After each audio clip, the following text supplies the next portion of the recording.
Kufaa koyoombe galambeeku ayyaanni kee cimsee naannaa eegu. Anoo wallaalaadha yoo siin alaa akkamittan beekee ba'ee gala. Kufaa koyoombe galambeeku ayyaanni kee cimsee naannaa eegu. Anoo wallaalaadha yoo siin alaa akkamittan beekee ba'ee gala. Nageessa utuu siin qabuu hir'uu lakkaa'u. Nageessa sida qabeenyi kun nan ol kaa'u.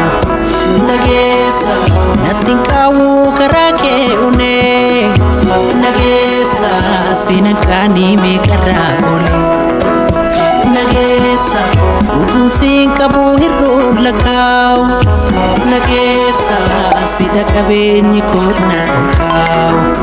Nageessa natti hin qaawwu karaa kee onee. Nageessa sina qaanii meeqarraa oole.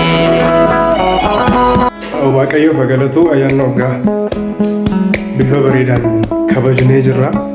Maatii bareeyyii jiraannes bifa gaarii bifa namatti tolu kabajnee jirra. Wanti hafe hin jiru. Faarfannaa daawwitiin xiqqoo ishee sin hafeera wajjin jira. Nageessa utuu siin qabuu hir'uu lakkaa'u. Nageessa sida qabeenyi kun nan ol kaa'u. Nageessa natti hin qaawwu karaa kee onee.